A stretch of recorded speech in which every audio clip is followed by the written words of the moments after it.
ओम पार्थाय प्रतिबोधितां भगवता नारायणेन स्वयं व्यासेन ग्रथितां पुराणमुनिना मध्ये महाभारतम् अद्वैतामृतवर्षिणीं भगवतीम् अष्टादशाध्यायिनीम् अम्ब त्वामनुसन्दधामि भगवद्गीते भवद्वेषिणीं। नमोऽस्तु ते व्यास विशालबुद्धे फुल्लारविन्दायतपत्रनेत्रः येन त्वया भारततैलपूर्णः प्रज्वालितो ज्ञानमया प्रदीपः प्रपन्नपारिजाताय तोत्रवेत्रैकपाण्डये ज्ञानमुद्राय कृष्णाय गीतामृतदुहे नमः। अखण्डमण्डलाकारं व्याप्तं येन चराचरं तत्पदं दर्शितं येन तस्मै श्रीगुरुवे नमः। वसुदेवसुतं देवं कंसचाणूरमर्दनं देवकी परमानन्दं कृष्णं वन्दे जगद्गुरुं। श्री कृष्णं वन्दे जगद्गुरुं। पाठ पुस्तिका सभी खोल लें। अंदर का प्रथम पृष्ठ, ये स्वामी जी को अंदर का प्रथम पृष्ठ भगवत स्तुति प्रार्थना गीता मंत्र।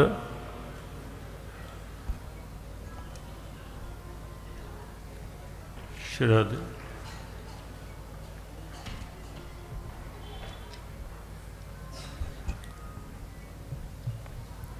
भगवान कृष्ण के विराट रूप दर्शन के साथ अर्जुन के स्वाभाविक जो उद्गार निकले, स्तुति के रूप में, प्रार्थना के रूप में, अपनी त्रुटियों की क्षमा याचना के रूप में, भगवान की कृपा, भगवान का प्रेम प्राप्त करने के रूप में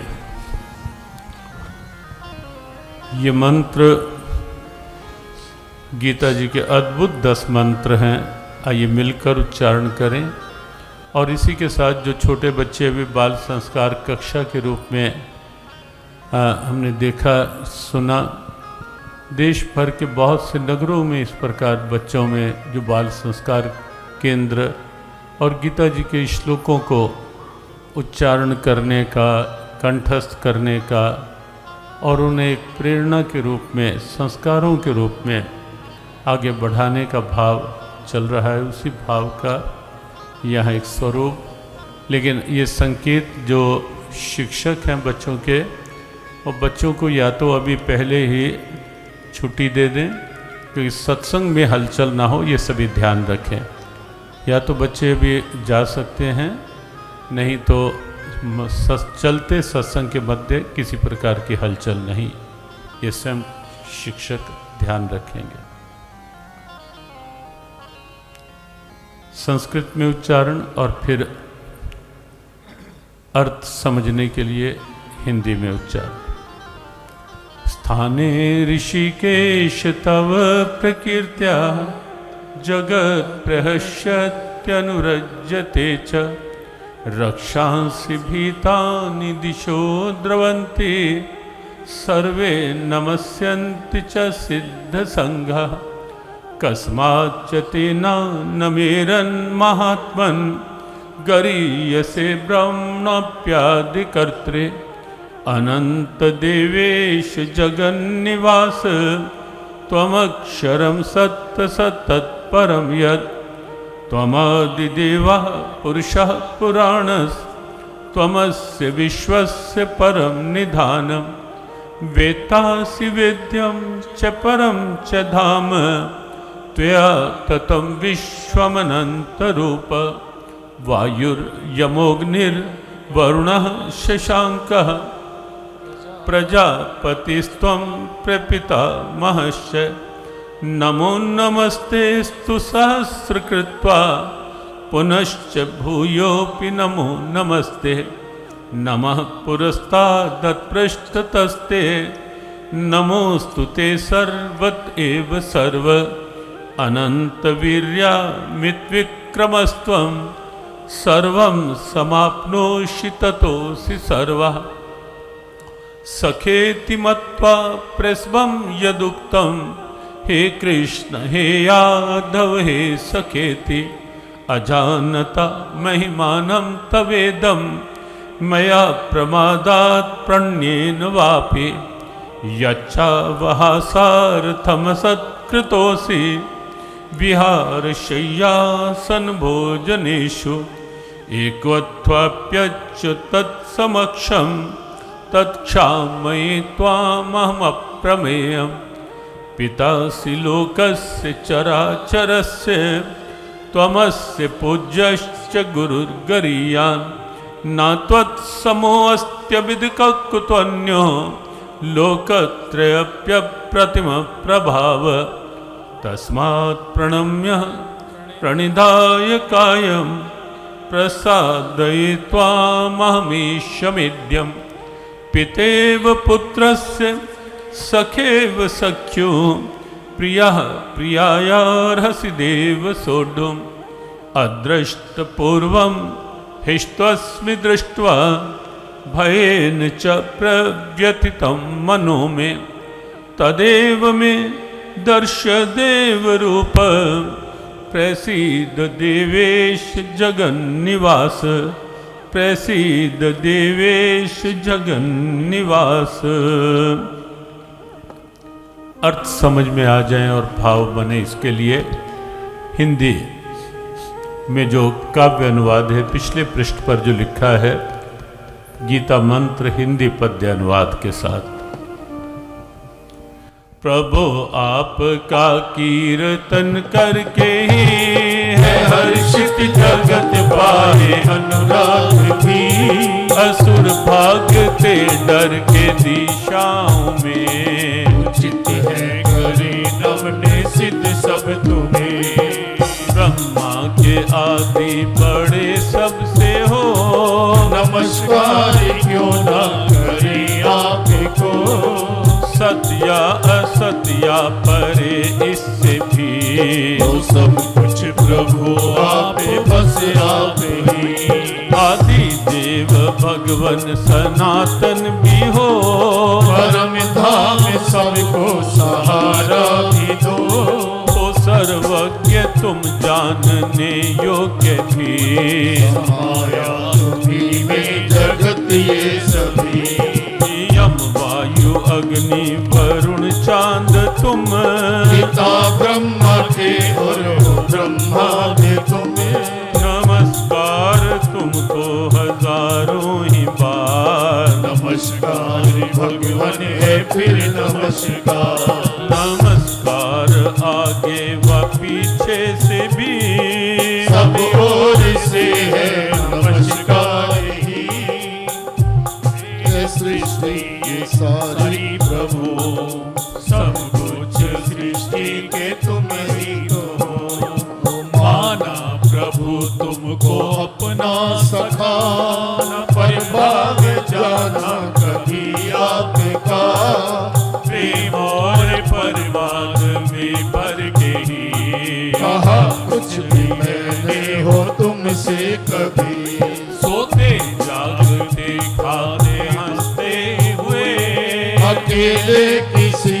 के दिया सामने अपमान मुझसे कुछ भी हुआ भगवान क्षमा उसकी हूँ चाहता चराचर जगत के पिता हो तुम्ही गुरु गुरुओं के भी हो पूज्य तुम्हें न सम आपके कोई त्रिलोकी में बढ़कर कोई कैसे हो आपसे चरणों में गिर करता प्रणाम हो कृपा करो मुझ पे विनती करो पिता पुत्र सखा मित्र पति पत्नी को करे माँ वैसे ही मुझको करो हर्षित हूँ मन भय से है कांपता कभी देखा ना रूप ये आपका मुझे रूप पहला ही दिखलाइए देवेश प्रसन्न हो जाइए देवेश प्रसन्न हो जाइए।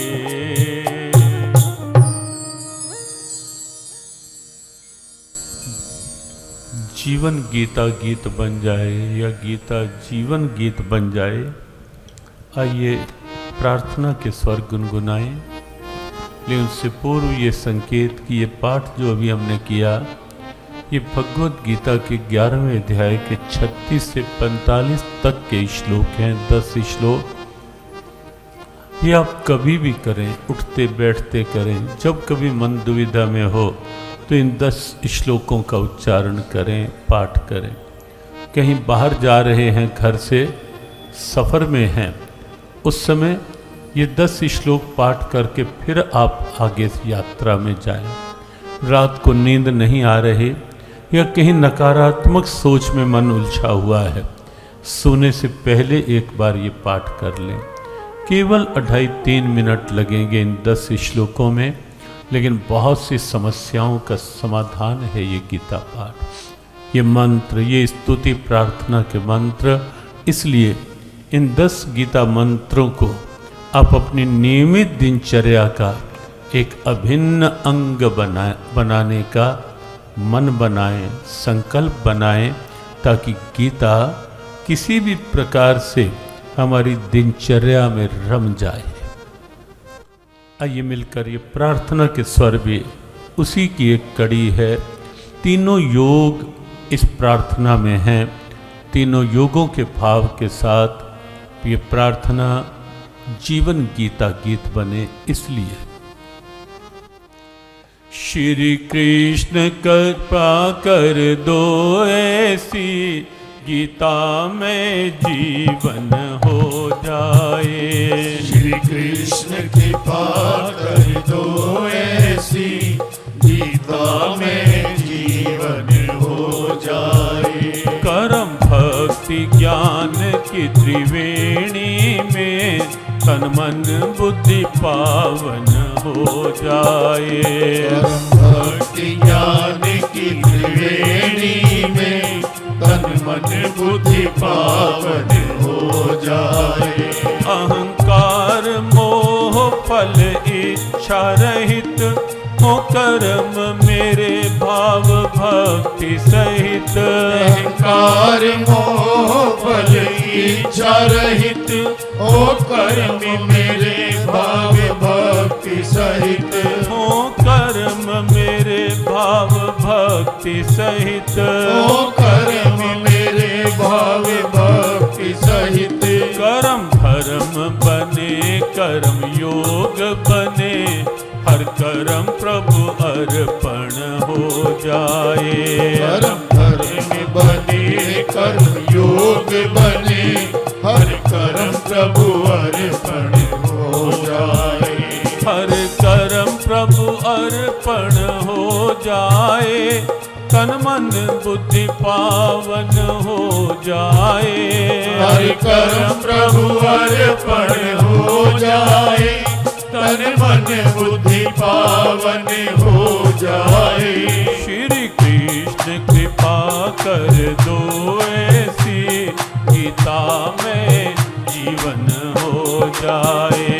श्री कृष्ण कृपा कर दो ऐसी, गीता में जीवन हो जाए। तन से हो भले व्यवहार सभी, मन उलझे ना कहीं इनमें कभी। तन से हो भले व्यवहार सभी, मन उलझे ना कहीं इनमें कभी। मन प्रभु में लगे, प्रभु मन में बसे, आनंद मग्न मन हो जाए। मन प्रभु में लगे, प्रभु मन में बसे, आनंद मग्न मन हो जाए। आनंद मग्न मन हो जाए, हर कर्म प्रभु अर्पण हो जाए। आनंद मग्न मन हो जाए, हर कर्म प्रभु अर्पण हो जाए। श्री कृष्ण कृपा कर दो ऐसी, गीता में जीवन हो जाए। श्री कृष्ण कृपा कर दो ऐसी, गीता में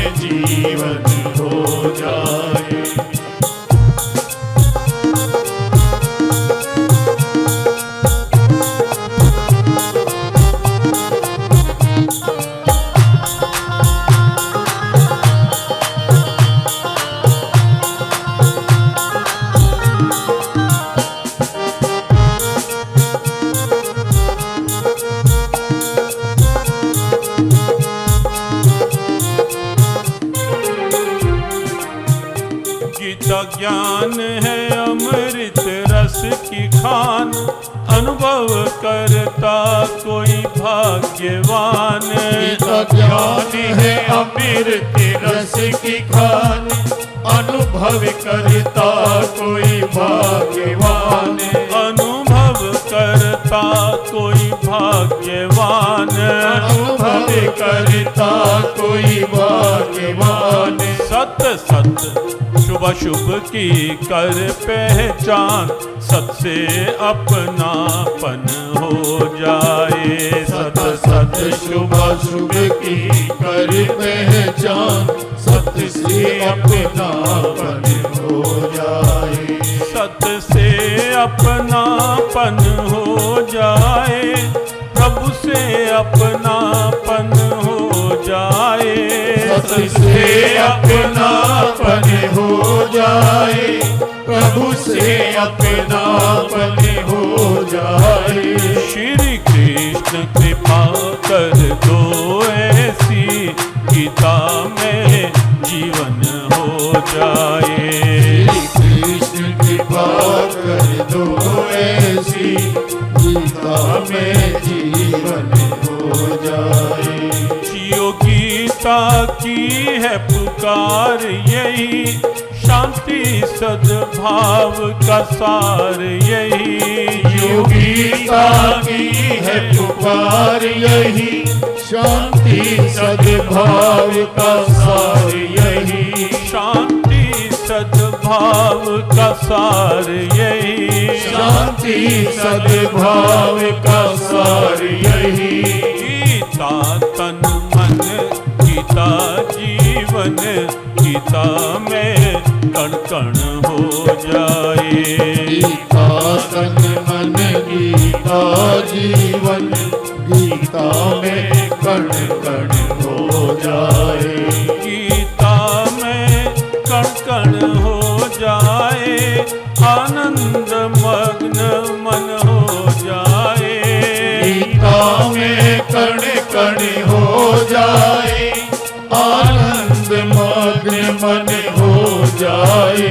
आनंद मग्न मन हो जाए, हर कर्म प्रभु अर्पण हो जाए। आनंद मग्न मन हो जाए, हर कर्म प्रभु अर्पण हो जाए। श्री कृष्ण कृपा कर दो ऐसी, गीता में जीवन हो जाए। श्री कृष्ण कृपा कर दो ऐसी, गीता में जीवन हो जाए। गीता में जीवन हो जाए। गीता में जीवन हो जाए। गीता में कण कण हो जाए। गीता में कण कण हो जाए।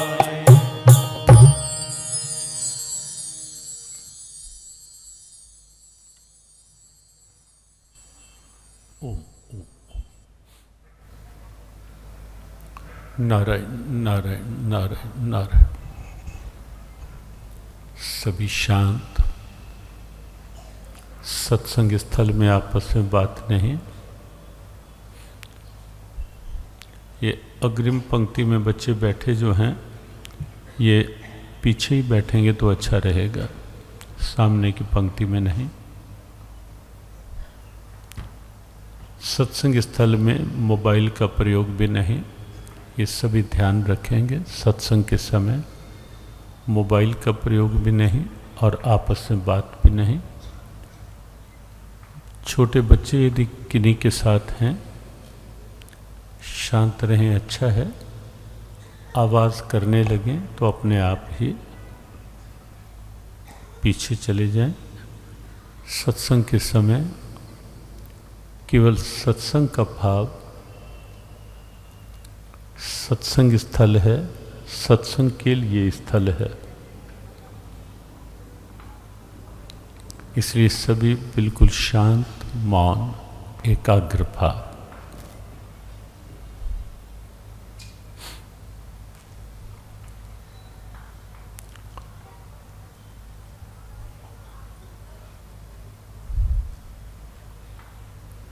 सत्संग भाव में हम प्रवेश करें।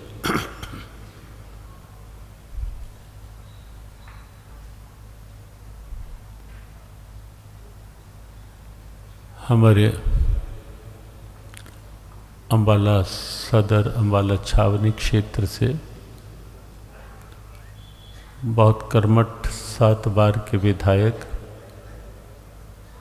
और हरियाणा में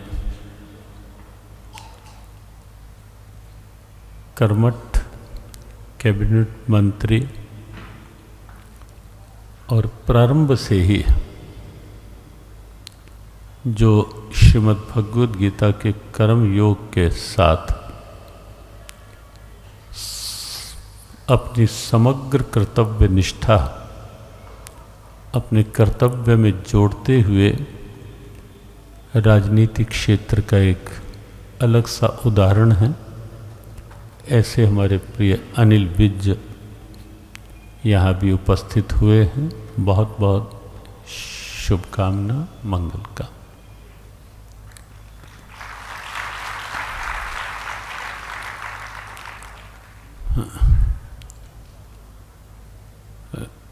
अनिल जी से एक मिनट बात कर लेते हैं। पूरा समय बैठेंगे तो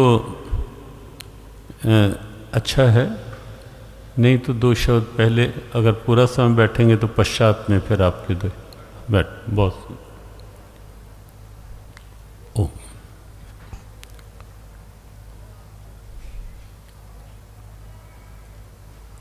आज के सत्र में स्वयं में गीता जी के बड़े अच्छे चिंतक विचारक हमारे परम स्नेही परम आदरणीय स्वामी अनुभवानंद गिरी जी महाराज का सानिध्य आज के सत्र में और प्रारंभ में उनका संक्षिप्त लेकिन अत्यंत प्रेरक उद्बोधन भी हम सबको प्राप्त हुआ।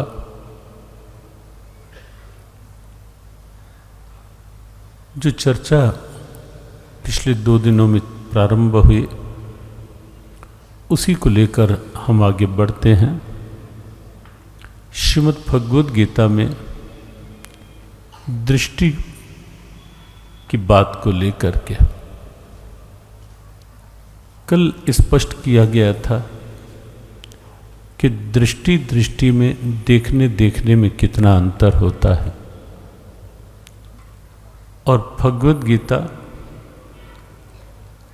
सृष्टि को नहीं, सृष्टि को देखने की और सृष्टि में कैसे रहना है, व्यवहार करने की एक यथार्थ दृष्टि देने वाला शास्त्र है। दृष्टि भेद बहुत रूप में होता है। दुर्योधन ने जब सामने खड़ी हुई सेनाओं को देखा पांडवों की, दृष्ट्वा तो पांडवानीकम व्यूढ़म दुर्योधनस्तदा, उसके मन में कुछ और ही जाग गया। केवल देखने से उसके अंदर ईर्ष्या जाग गई, पांडवों की सेना को देख करके द्वेष जाग गया। कहीं उसके भीतर का कपट सामने आ गया सेनाओं के उस स्वरूप को देख करके। जो व्यक्ति असंतोषी होता है, असंयमी होता है, वो बहुत कुछ होने पर भी उसकी दृष्टि दूसरा के पास कम है तो भी वहाँ दृष्टि रहती है और उसको देखकर ईर्ष्या करने लगता है। अपने पास बहुत कुछ होने पर भी उसमें संतोष व्यक्त नहीं होता। कौरव पक्ष में 11 अक्षौहिणी सेना है, पांडव पक्ष में 7 अक्षौहिणी सेना है। एक अक्षौहिणी सेना में महाभारत ग्रंथ के उद्योग पर्व की गणना के अनुसार उस समय 2,62,000 से भी कुछ अधिक सैनिक हुआ करते थे। सामान्य दिखने में लगता है कि 4 अक्षौहिणी का ही तो अंतर था, लेकिन 10 लाख से ऊपर सैन्य बल सैन्य संख्या का अंतर था दोनों।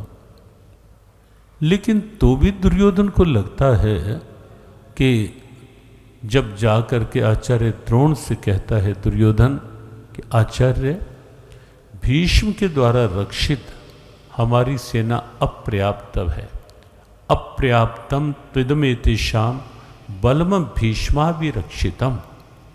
लेकिन पांडवों की सेना कम है, तो भी दुर्योधन कहता है पर्याप्तम त्विदमेतेषाम बलम भीमाभिरक्षितम। भीम के द्वारा रक्षित ये पांडवों की सेना तो बहुत है। तो आप देखें, दूसरे के पास कम है तो भी लग रहा है इसके पास इतना कैसे हो गया, ये इतना कैसे हो गया। और ये केवल आज की बात नहीं है। राजसूय यज्ञ में जाकर के दुर्योधन की जो ईर्ष्या थी, वो ईर्ष्या कई रूपों में स्पष्ट दिखाई दे रही थी। और कई बार ऐसा होता है जिसके लिए हम सबको सजग रहना है, क्योंकि हमें गीता अनुयायी गीता प्रेमी होने के नाते हमें कभी भी दुर्योधनी सोच को अपने जीवन में हावी नहीं होने देना। हमें केवल ये 5 दिन का सत्संग सुनना यही पर्याप्त नहीं मान लेना। हमें केवल नित्य गीता का पाठ करना इतने में ही संतुष्ट नहीं करना। यद्यपि गीता पाठ का नियम बनाना ही है, बनना ही चाहिए। हम सब में से कोई भी ऐसा नहीं होना चाहिए जो नियमित गीता का पाठ ना करे।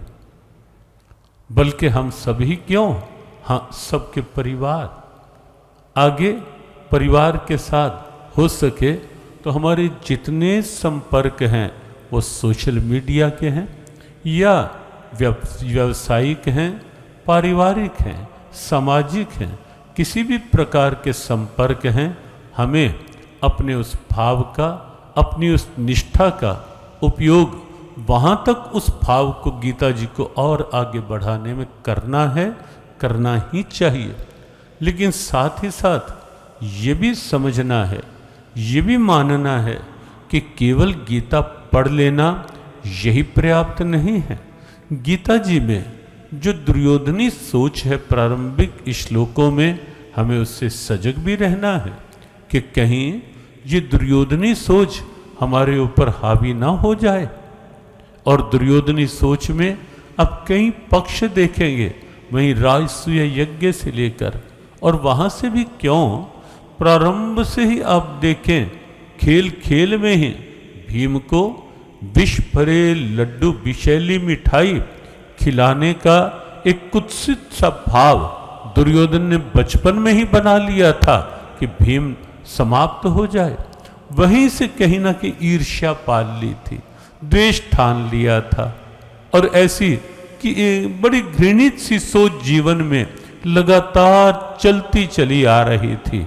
और वही सोच अब महाभारत युद्ध से पहले भी, यद्यपि महाभारत का युद्ध भी दुर्योधन की इसी संकीर्ण घृणित अहंपूरित सोच का ही परिणाम है ये महाभारत युद्ध। लेकिन तो भी यहाँ महाभारत युद्ध क्षेत्र में आकर भी अभी भी दुर्योधन की वह सोच जैसी कि तैसी बनी हुई है। और सोच सही हो भी कैसे भला, जब किसी संत का आश्रय नहीं, जब स्वयं भगवंत के प्रति निष्ठा का भाव नहीं, जब अध्यात्म किसी भी तरह जीवन में अंश मात्र भी स्थान नहीं बना पाया, तो सोच भला बदलेगी कहाँ से, कैसे बदलेगी। एक बार भारत से बाहर कहीं एक कार्यक्रम में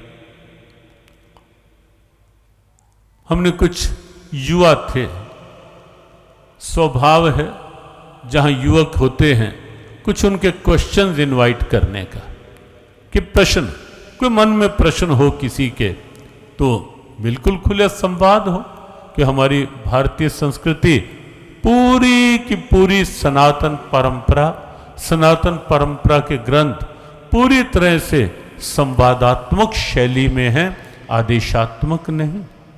आदेश कहीं और विचारधाराओं में होते होंगे, हैं भी, कि यदि ये नहीं करोगे तो ऐसा कहलाओगे, वैसा कहलाओगे, कई शब्द हैं, लेकिन अपने यहाँ ऐसा कहीं नहीं है। संवाद की शैली है, पारस्परिक चर्चा की शैली है, वार्तालाप की शैली।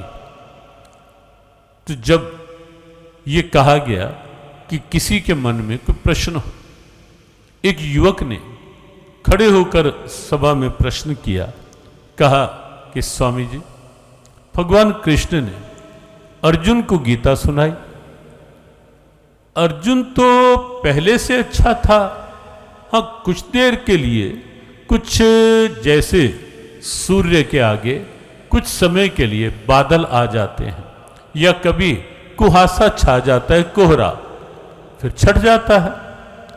अर्जुन के आगे तो कुछ समय के लिए कुछ ऐसे मोह का आच्छादन हो गया था, कुछ ऐसे आवरण आ गए थे, कुछ ऐसे बादल घिर आए थे अर्जुन के ज्ञान के आगे। जैसे गीता भगवती ने भी कहा, अज्ञानेनावृतम ज्ञानम तेन मुह्यन्ति जंतवः। अज्ञानता कभी कभी ज्ञान के ऊपर हावी हो जाती है और जीव कहीं ना कहीं भ्रमित सा होकर रह जाता है। तो अर्जुन के ऊपर भी ऐसा हुआ। तो अर्जुन के स्थान पर यदि दुर्योधन को ही गीता का उपदेश दे देते तो कितना अच्छा रहता।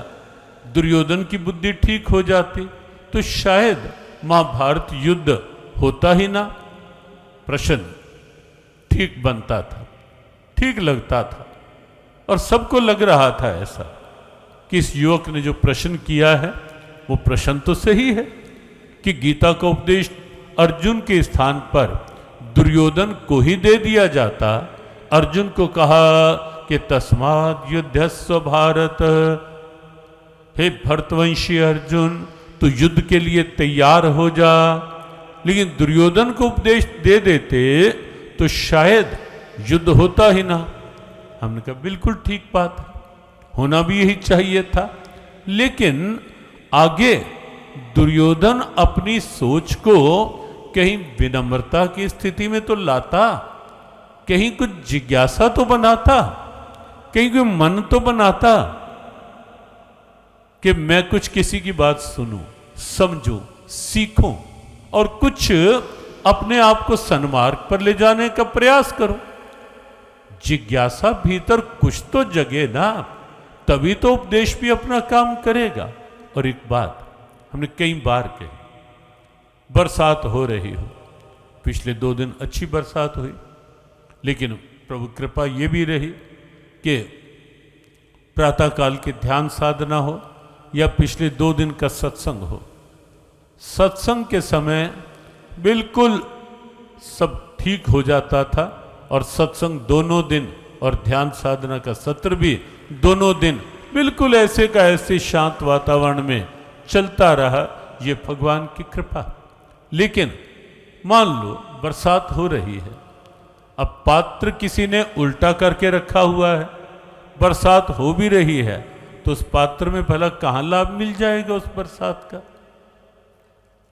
और कोई सीधा कर भी ले, लेकिन ऊपर ढक्कन लगा हो, बंद हो पात्र, लाभ तो भी नहीं मिलेगा ना। और मान लो खोल भी दे पात्र को, लेकिन अंदर पहले से कचरा भरा हुआ है, खाली नहीं है पात्र, लाभ तब भी नहीं मिलने वाला। आवश्यकता है पात्र सीधा हो, पात्र खुला हो, पात्र खाली हो, लाभ तो ही मिलेगा। और ऐसे ही उपदेश का, ऐसे ही कुछ समझाने का, वो लाभ भी तभी हो पाता है कि जब सुनने वाले का मन रूपी पात्र कुछ तो खुला हो ना। हर टाइम उल्टी सोच, अपनी अहम पूरित सोच, अपनी हठधर्मिता की सोच, मैं ही ठीक, यही सोच केवल मात्र, और फिर अंदर से खालीपन नहीं। जैसा कल संकेत किया था, गीता जी के प्रथम अध्याय के 2 श्लोक से 11वें तक के श्लोक, यद्यपि दुर्योधन उवाच नहीं लिखा हुआ, लेकिन दुर्योधन के अंदर के भाव ही उन श्लोकों में आप देखेंगे जब वो आचार्य द्रोण के पास जाकर के अपने मन की बात दुर्योधन कह रहा होता है, उन श्लोकों में आप पूरी तरह पाएंगे अर्जुन के अंदर की ईर्ष्या, द्वेष, छल, कपट, राग और अहम, ये सारा कुछ आपको दिखाई देगा। दुर्योधन के उन भावों के अंदर भरा हुआ है, उपदेश कैसे हो। और एक बात और आप देखें, पूरा प्रथम अध्याय अर्जुन की एक विकृत मानसिकता के रूप में आपको दिखाई देगा गीता जी का। अर्जुन के मन की समस्या उस अध्याय में दिखाई देगी। अर्जुन का मोह, अर्जुन का शोक, और धीरे धीरे मोह शोक का रूप लेता हुआ, और फिर शोक विषाद की ओर आगे बढ़ता हुआ, और फिर विषाद उस स्थिति में अर्जुन को ले जाता हुआ जहां अर्जुन कहता है न युद्ध से इति गोविंद मुक्त्वा तूष्णीम बभूवः, मैं युद्ध नहीं करने वाला कृष्ण, और गांडीव को उतार कर फेंक देता है। उस अवस्था तक अर्जुन चला जाता है। भगवान चुप रहते हैं। पूरे अध्याय में देखेंगे अर्जुन बहुत बोला, बहुत बोला, लगातार अर्जुन कुछ कुछ कहता रहा, और स्वयं भगवान के सामने जिस ढंग से नहीं बोलना चाहिए था उस ढंग से भी बोला अर्जुन, जो नहीं बोलना चाहिए था वह भी बोला अर्जुन, जिसकी आवश्यकता नहीं थी भगवान के आगे कहने की वह भी बोला अर्जुन, लेकिन भगवान मौन रहे, चुप रहे, कोई उपदेश नहीं दिया, कुछ नहीं कहा अर्जुन को। तब तक नहीं उपदेश प्रारंभ किया जब तक दूसरे अध्याय के 7वें श्लोक में अर्जुन ने विनम्रता पूर्वक ये निवेदन नहीं कर लिया, कार्पण्य दोषो पहत स्वभाव पृच्छामि त्वाम धर्म सम्मूढ़ चेता यच्छ्रेयस्यान् निश्चितं ब्रूहि तन्मे शिष्यस्ते हम शाधि मां त्वाम प्रपन्नम।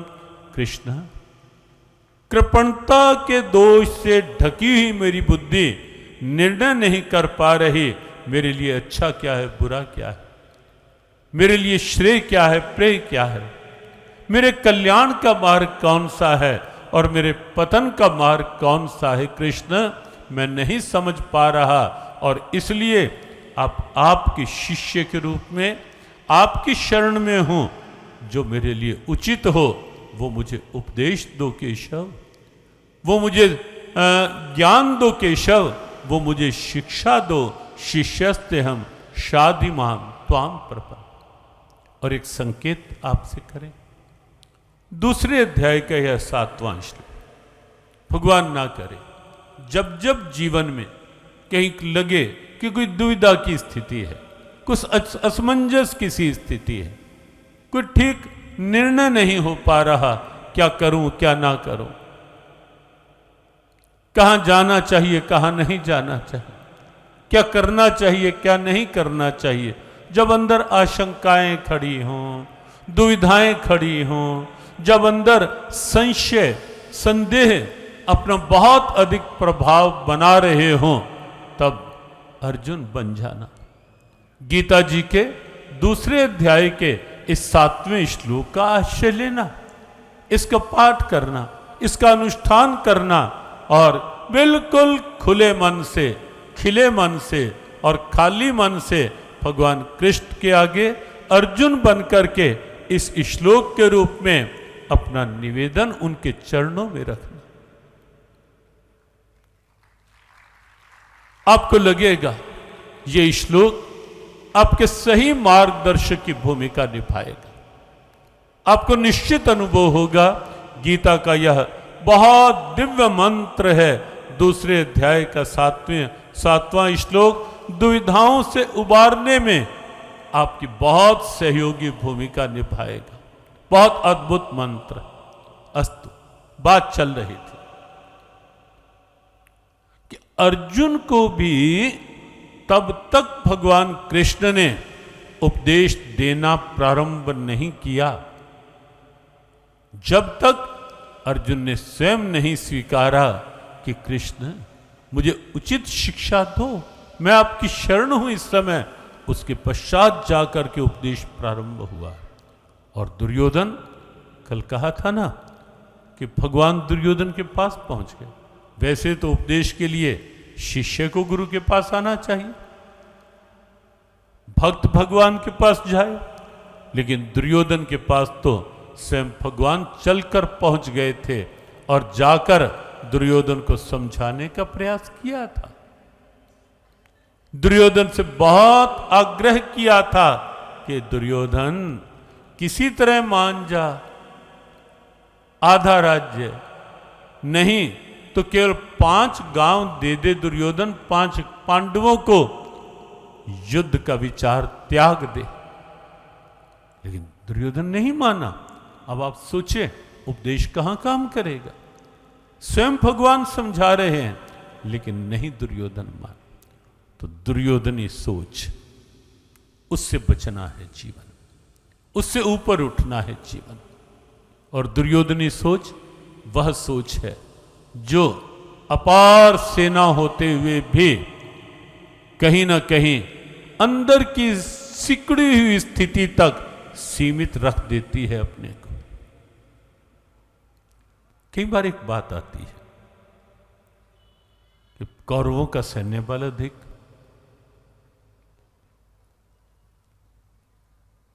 स्वयं कौरव बंधुओं की संख्या अधिक 100 थे, पांडव केवल 5, सेना 10 लाख अधिक कौरवों की।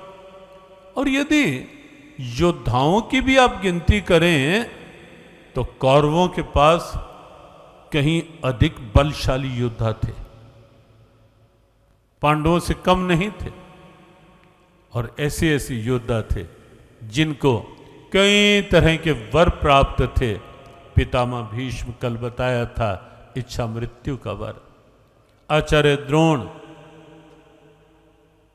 वर प्राप्त था कि जब तक शस्त्र हाथ में है तब तक आचार्य द्रोण का वध कोई नहीं कर सकता।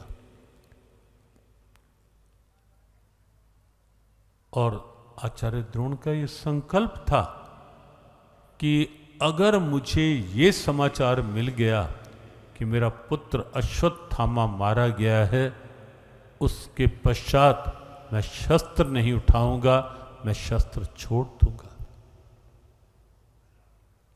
और तब आप जानते हैं कि भगवान कृष्ण ने युधिष्ठिर से यह कहलवाया था, एक हाथी का नाम भी था अश्वत्थामा, अश्वत्थामा हतो हता, ऊंचा कहलवा दिया और धीरे से कहलवा दिया नरोवा कुंजरोवा। अश्वत्थामा मारा गया और धीरे से कहा, मुझे ये नहीं पता कि नर अश्वत्थामा या हाथी अश्वत्थामा। आचार्य द्रोण को विश्वास था कि युधिष्ठिर के मुख से निकला है तो घटना घट गई हो सकती है, और शस्त्र छोड़ दिया। और तब जाकर आचार्य द्रोण का वध हो पाया था।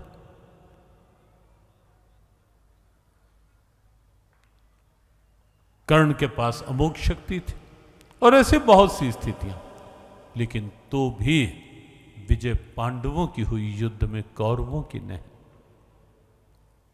उसके 2 मुख्य कारण थे। हां, वैचारिक विश्लेषण करने लगे तो कई और कारण भी सामने आएंगे, लेकिन मुख्य 2 कारण थे। एक कारण तो ये कि कौरव संख्या में अधिक थे, क्वांटिटी थी, लेकिन क्वालिटी कोई नहीं थी। संगठन नहीं था, अनुशासन नहीं था, आपस का सद्भाव नहीं था, एक दूसरे की बात पर विश्वास नहीं था, कोई बड़ा छोटा नहीं था।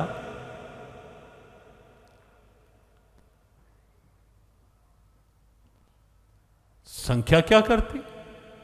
संख्या थी, लेकिन कोई संगठन नहीं, कोई अनुशासन नहीं, कोई पारस्परिक सद्भाव नहीं, कोई बड़े छोटे, छोटों का बड़ों के प्रति आदर नहीं, बड़ों के मन में भी फिर वैसी ही भावना, जब छोटे बड़ों का आदर नहीं कर, बड़े क्या करेंगे फिर?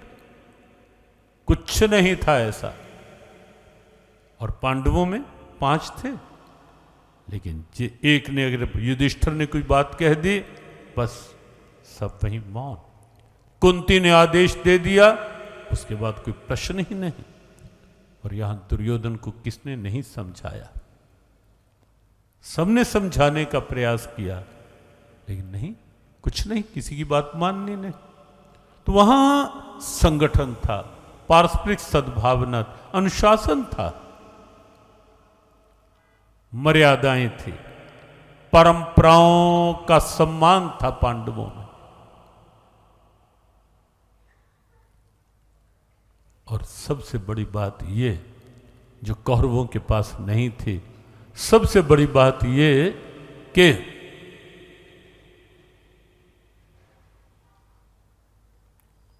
पांडवों के पक्ष में स्वयं भगवान गोविंद थे। ये सबसे बड़ी बात थी।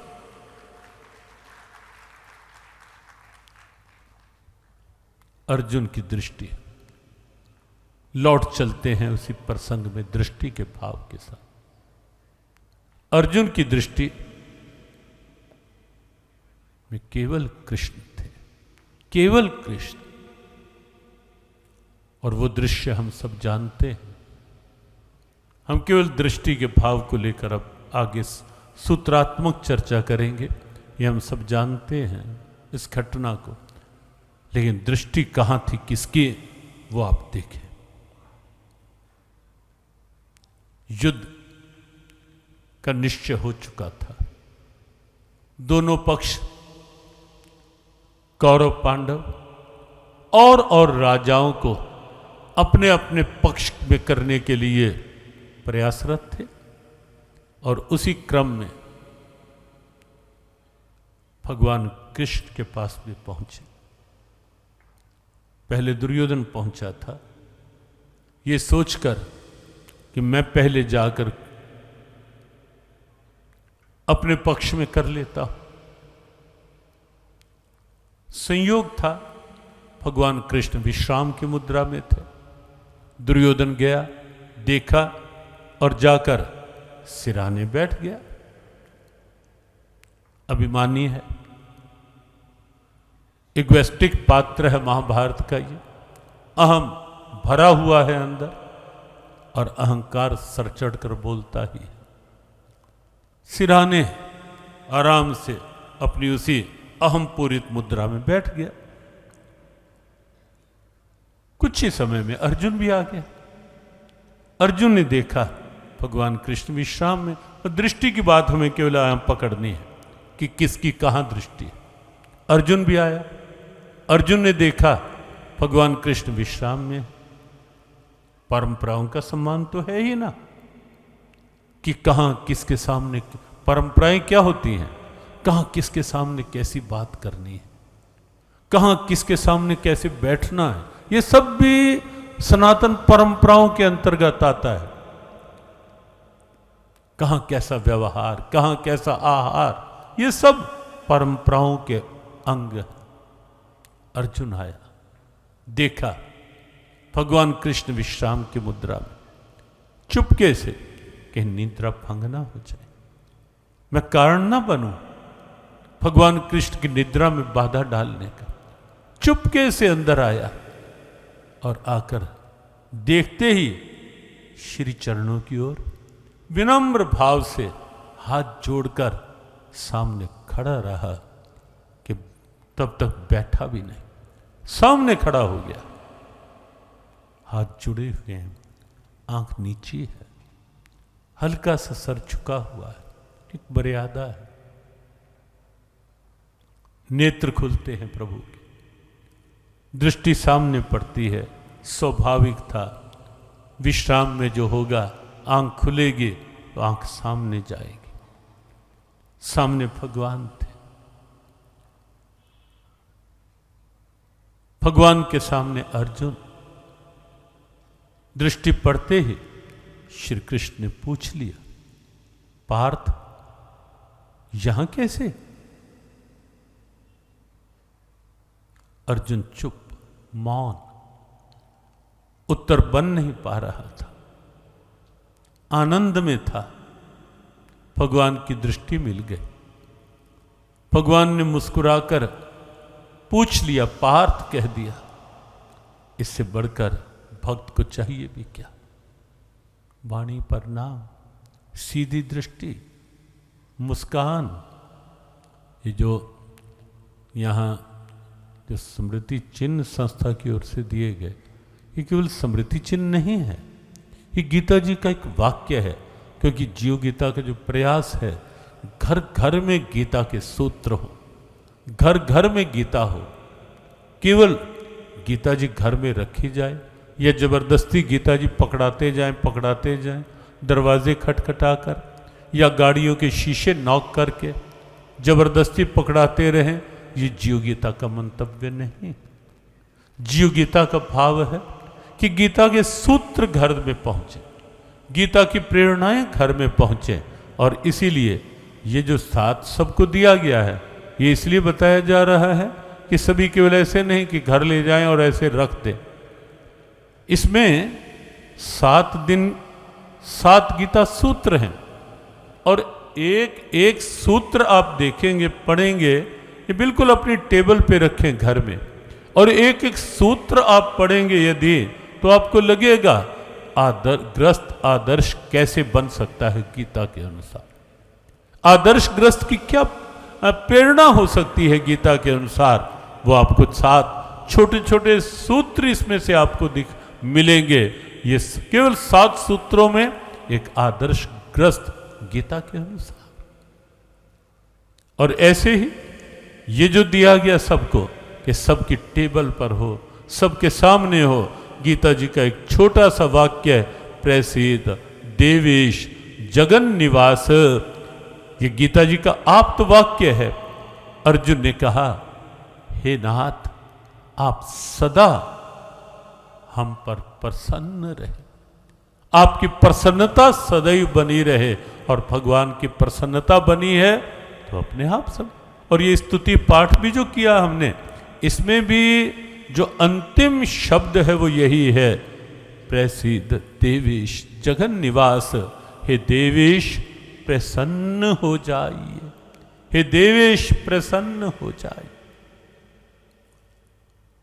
अर्जुन को और क्या चाहिए था? भगवान की प्रसन्नता।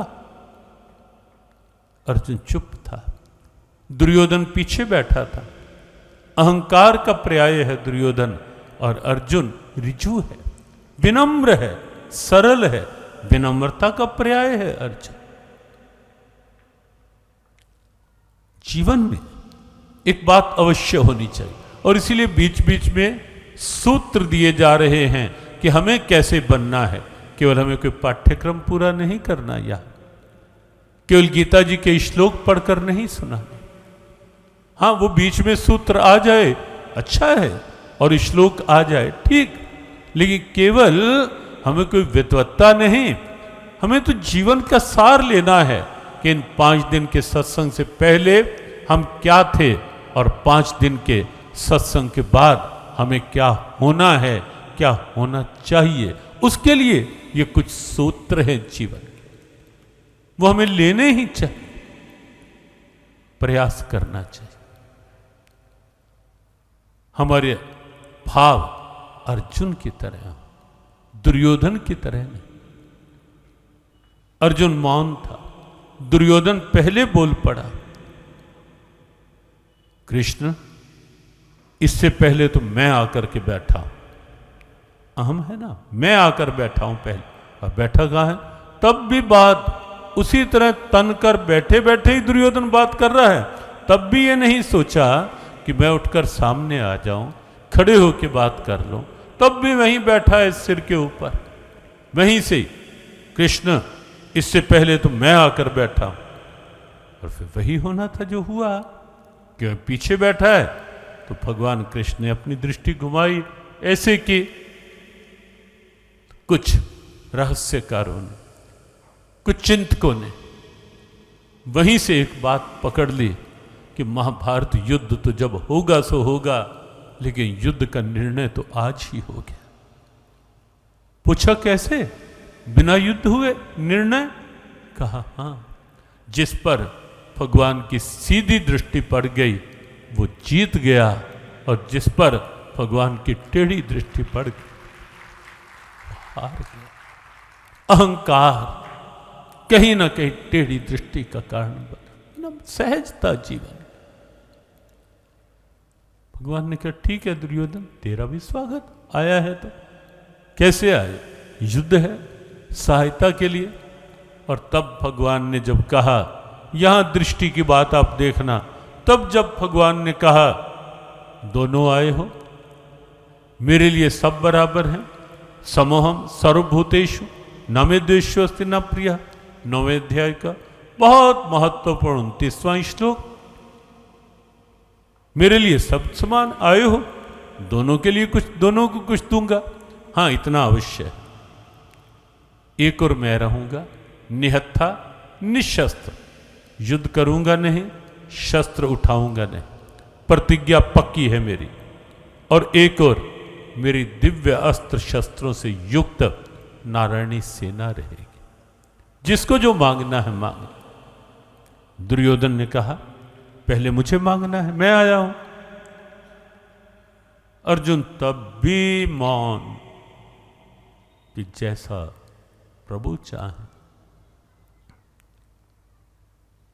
भगवान ने कहा दुर्योधन तू पहले आया अवश्य, लेकिन मैंने तो पहले अर्जुन को देखा है, इसलिए पहले अर्जुन मांगेगा और फिर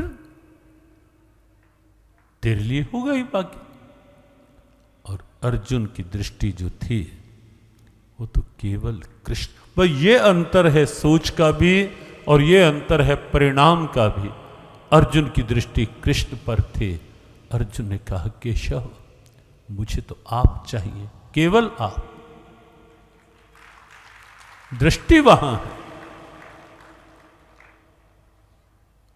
दुर्योधन की ओर देखा, कपट तो भरा हुआ है इस पात्र में। तो अच्छा कि कृष्ण अब आपको तो इसने मांग ही लिया, अब बाकी सेना ही बची है वो मैं ले लेता हूं। भगवान ने कहा ठीक है। वहां तो ये बात कर रहा है, ये कपटी व्यक्ति के लक्षण देखेंगे, बाहर से कुछ होगा अंदर से कुछ होगा, ये कपट होता है, दिखाना कुछ है कुछ नहीं। और बाहर जाकर दुर्योधन कहता है, सोचता है ये कैसा पागल है अर्जुन, मुझे तो अगर पहले भी मांगना होता तो मैं सेना ही मांगता। मैं तो ये डर रहा था कि अर्जुन कहीं सारी सेना ही ना मांग ले, और अगर अर्जुन सेना मांग लेता तो मैं इस निहत्थे ग्वाले को लेकर क्या करता, मैं तो इसे भी कह देता ठीक है बस। और अर्जुन ये सोच रहा है कि भगवान की बड़ी कृपा है मुझ पर, उन्होंने पहले मुझे मांगने के लिए कह दिया। यदि कहीं दुर्योधन को कह देते और दुर्योधन उन्हें ही मांग लेता तो मैं कहीं का न रहता, मैं सेना क्या करता, अगर कृष्ण वो ले जाता। ये सोच का अंतर, एक भौतिकवादी सोच है। क्या आवश्यकता है भगवान की, क्या आवश्यकता है भगवान के नाम की, क्या आवश्यकता है सत्संग की, क्या आवश्यकता है गीता पाठ की। ये भौतिकवादी सोच। और अध्यात्मवादी सोच ये नहीं है कि अध्यात्मवादी सोच आपसे आपका व्यवहार छुड़वाएगी, आपका व्यापार छुड़वाएगी, आपका परिवार या रिश्तेदार छुड़वाए, कुछ नहीं छुड़वाएगी अध्यात्मवादी सोच आपसे। हाँ, दृष्टि बदल देगी आपकी।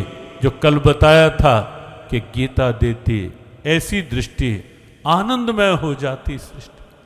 दृष्टि बदल देगी कि व्यवहार भी रहे, व्यापार भी रहे, परिवार भी रहे, रिश्तेदार भी रहे, बाहर का सारा संसार भी ज्यों का त्यों रहे, लेकिन वो सबके रहते हुए सबसे आगे कृष्ण रहें, सबसे आगे भगवान रहें, सबसे आगे परमात्मा रहें। और इन सब का उपयोग भी उसके नाम के साथ हो, उसकी याद के साथ हो।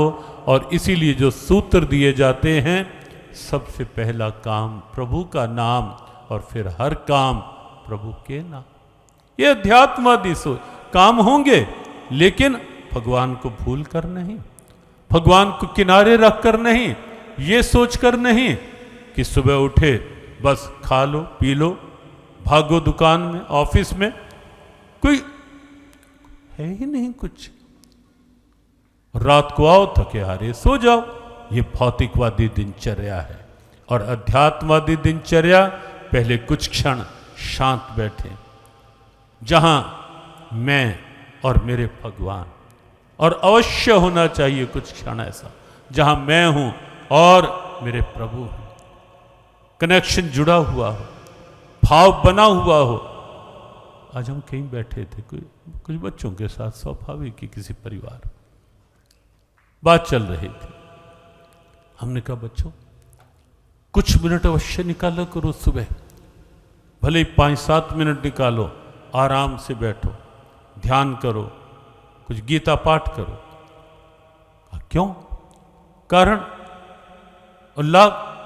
हमने कहा मोबाइल को रोज चार्ज करते हो ना, पावर से कनेक्ट करके, ये मानो कि प्रातःकाल का पाठ, प्रातःकाल कुछ क्षण शांत बैठना, ध्यान में बैठना, ये चार्जिंग है मन की।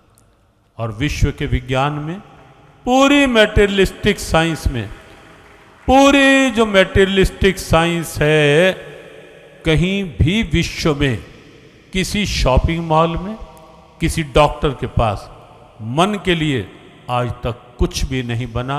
और अगर कहीं आपको लगे 2 दिन और हैं हम यहाँ, अवश्य बताना कि नहीं हमारी दुकान में है ये मन के लिए। शांत मन को अशांत करने के बहुत से साधन दुनिया में मिलेंगे, लेकिन अशांत मन को शांत करने का कोई और साधन नहीं है। केवल और केवल एक ही साधन है, वो है गौ सेवा और गीता पाठ, नित्य नियम से मंत्र जाप। 2 लाइनें गुनगुना करके, आगे कुछ सूत्रात्मक संकेत सार में बस।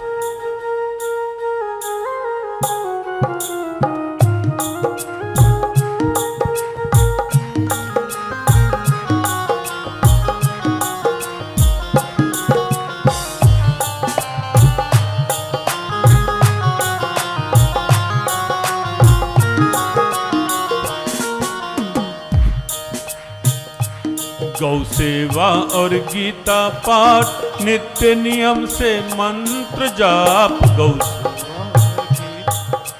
नित्य नियम से मंत्र जाप। गौ सेवा और गीता पाठ, नित्य नियम से मंत्र जाप। गौ सेवा और गीता पाठ, नित्य नियम से मंत्र जाप। लाभ क्या होगा? मिटेंगे पाप ताप संताप, नियम जब ऐसा निभाएगा। मिटेंगे पाप ताप संताप, नियम जब ऐसा निभाएगा। मिटेंगे पाप ताप संताप, नियम जब ऐसा निभाएगा।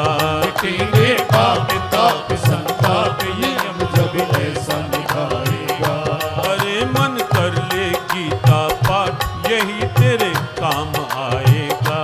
अरे मन कर ले गीता पाठ, यही तेरे काम आएगा। जीवन काल में देगा शांति, आगे साथ निभाएगा। जीवन काल में देगा शांति, आगे साथ निभाएगा। गीता पाठ बहुत सुखकारी, गीता पाठ बहुत सुखकारी, हर लेगा चिंताएं सारी। हर लेगा चिंताएं सारी। गीता पाठ बहुत सुखकारी, हर लेगा चिंताएं सारी। गीता पाठ बहुत सुखकारी, हर लेगा चिंताएं सारी। बन के गीता प्रेम पुजारी, गीत गीता के गाए जा। बन के गीता प्रेम पुजारी, गीत गीता के गाएगा। अरे मन कर ले गीता पाठ, यही तेरे काम आएगा। अरे मन कर ले गीता पाठ, यही तेरे काम आएगा। गीता पाठ में अद्भुत शक्ति, गीता पाठ में अद्भुत शक्ति, निश्चित मिलती बल बुद्धि भक्ति। निश्चित मिलती बल बुद्धि भक्ति। गीता पाठ में अद्भुत शक्ति, मिलती बल बुद्धि भक्ति, गीता पाठ में अद्भुत शक्ति निश्चित मिलती बल बुद्धि भक्ति। छूट जाए झूठी जग आसक्ति, मस्ती का रंग चढ़ जाएगा। छूट जाए झूठी जग आसक्ति, मस्ती का रंग चढ़ जाएगा। छूट जाए झूठी जग आसक्ति, मस्ती का रंग चढ़ जाएगा। छूट जाए झूठी जग आसक्ति, मस्ती का रंग चढ़ जाएगा। मान कर किंकर की ये बात, जियो गीता भावों के साथ। मान कर किंकर की ये बात, जियो गीता भावों के साथ। मान कर किंकर की यह बात, जियो गीता भावों के साथ। मान कर किंकर की ये बात, जियो गीता भावों के साथ। मिलेगी ऐसी प्रेम सौगात, पाके जिसे धन्य हो जाएगा। मिलेगी ऐसी प्रेम सौगात, पाके जिसे धन्य हो जाएगा। अरे मन कर ले गीता पाठ, यही तेरे काम आएगा। अरे मन कर ले गीता पाठ, यही तेरे काम आएगा। जीवन काल में देगा शांति, आगे साथ निभाएगा। जीवन काल में देगा शांति, आगे साथ निभाएगा। छूट जाए झूठी जग आसक्ति, मस्ती का रंग चढ़ जाएगा। छूट जाए झूठी जग आसक्ति, मस्ती का रंग चढ़ जाएगा। यही तेरे काम आएगा। यही तेरे काम आएगा।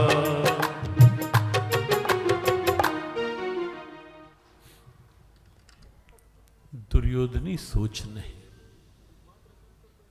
कि क्या काम आएगा कृष्ण।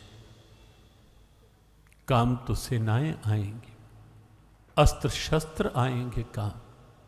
या विश्वास रखें कि जहां वो काम आएगा वहां केवल वही काम आएगा, वहां कुछ और काम नहीं आएगा। जीवन में कई बार ऐसी स्थितियां होती हैं, भगवान ना करे हों, जहां लगता है कि बस अब तो केवल वही एक सहारा है, वही एक सहारा है। पहले से ही इस अर्जुन की सोच को परिपक्व कर लें। ये स्पष्ट कर ही दिया गया आपसे कि अध्यात्म, संसार, परिवार, व्यवहार, व्यापार कुछ भी छुड़वाएगा नहीं आपका। हाँ, उसके साथ आनंद का आधार दे देगा शाश्वत परमात्मा के रूप में कि स्वीकार करो सब, लेकिन उसे छोड़कर नहीं, उसे भूल कर नहीं, उसे आगे रखकर, उसे साथी बनाकर और उसे सारथी बनाकर। अर्जुन की दृष्टि वहीं थी।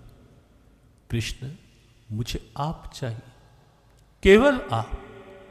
दुर्योधन गया, पूछा करेगा क्या मेरा। अब देखें दृष्टि कहां। कहा केशव, प्रतिज्ञा है ना आपकी कि शस्त्र हाथ में नहीं उठाऊंगा। हां अर्जुन, प्रतिज्ञा मेरी पक्की है और तुझे भी पक्की रखनी है। अर्जुन ने कहा कृष्ण, मैं आपकी प्रतिज्ञा भंग ना हो ऐसा प्रयास पूरा करूंगा। और ऐसा हुआ भी था कि जिस समय पितामह भीष्म प्रलंकारी बाण वर्षा,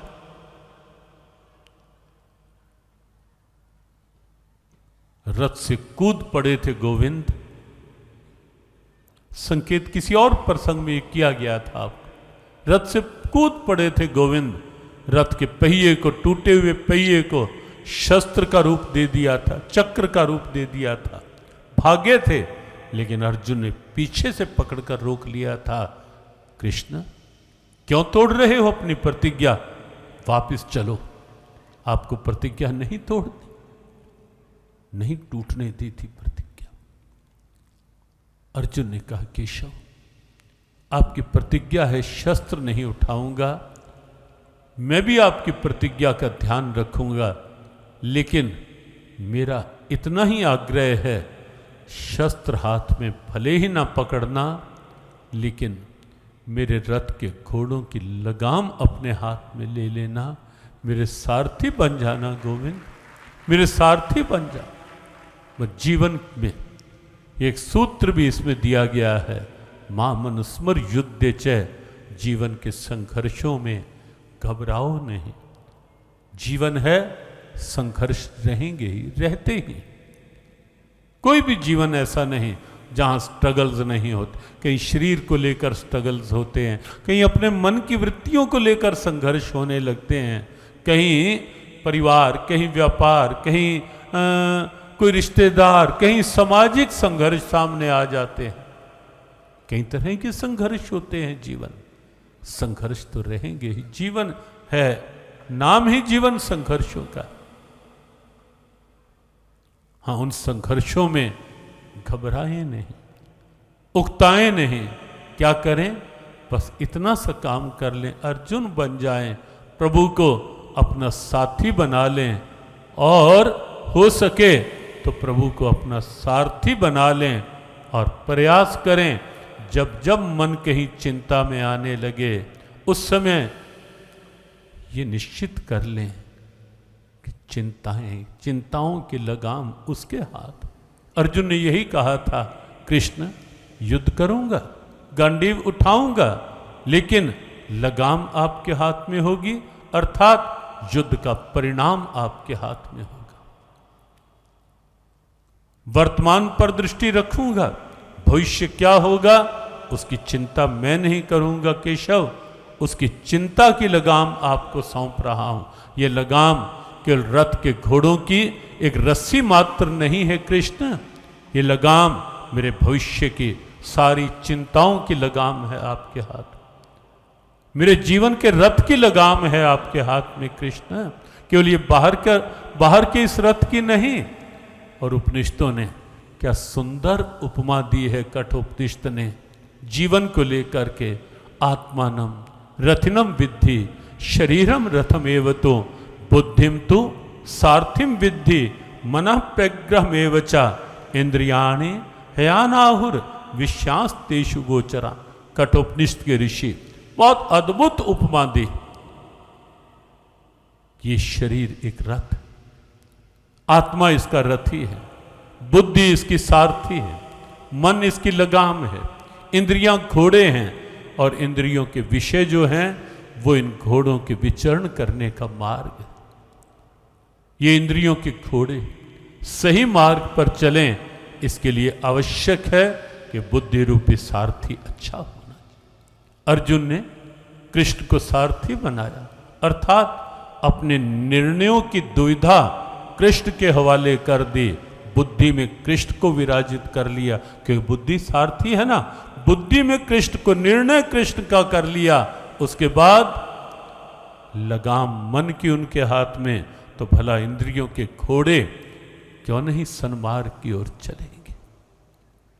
कृष्ण को साथी बनाए, कृष्ण को सारथी बनाए। और एक बात और, हम पूजा करें, करनी चाहिए, हम मंदिर में जाकर दर्शन करें, अद्भुत स्वरूप है भगवान के, और हमने पूर्व में बताया था लीला पुरुषोत्तम है।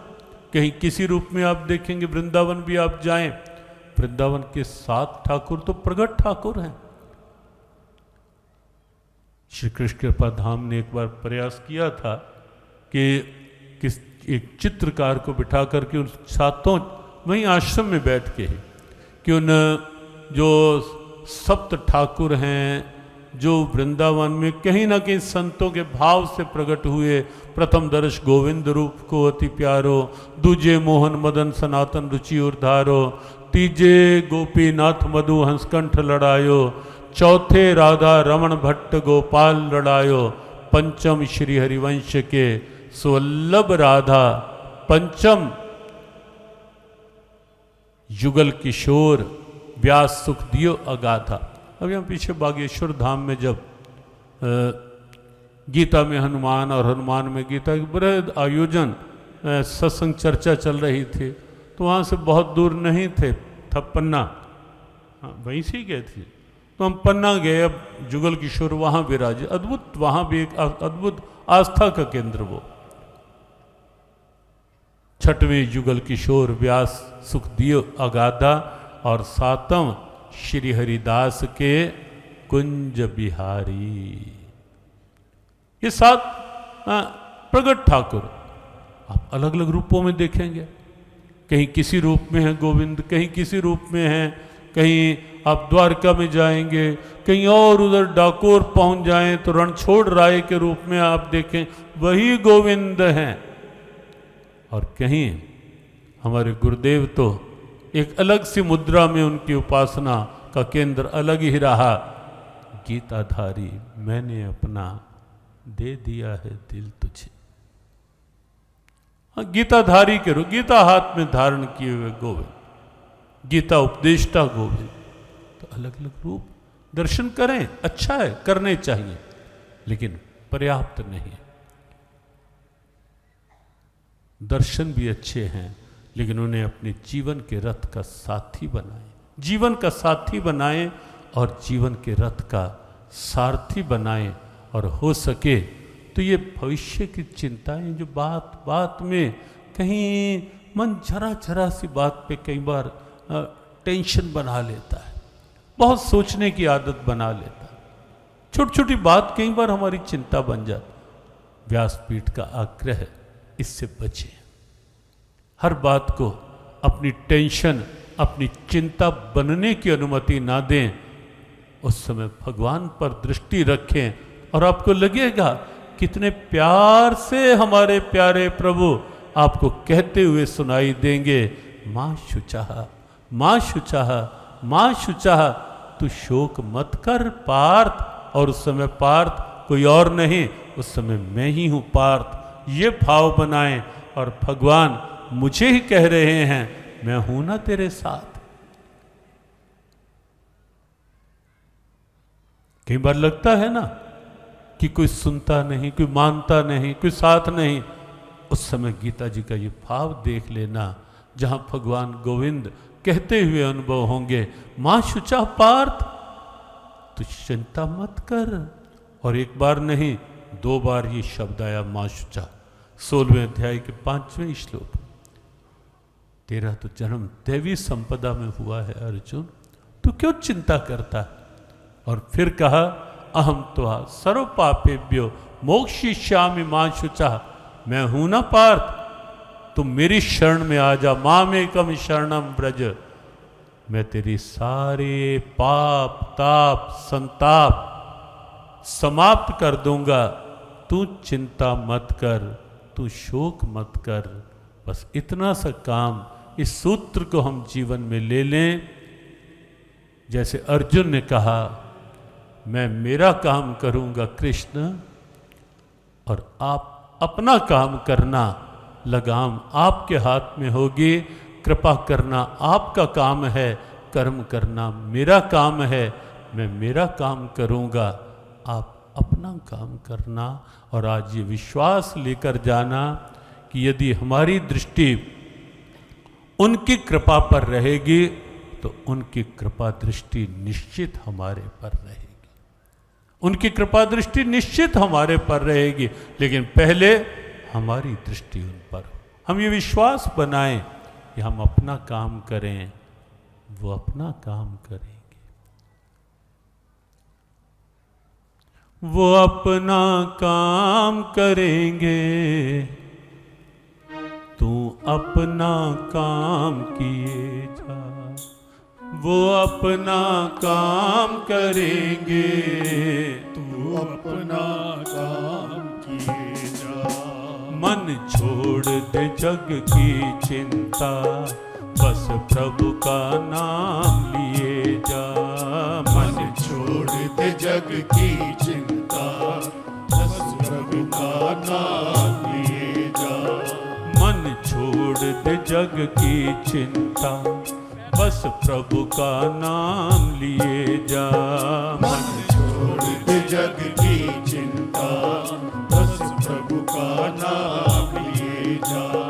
वो अपना काम करेंगे, तू अपना काम किए जा। वो अपना काम करेंगे, तू अपना काम किए जा।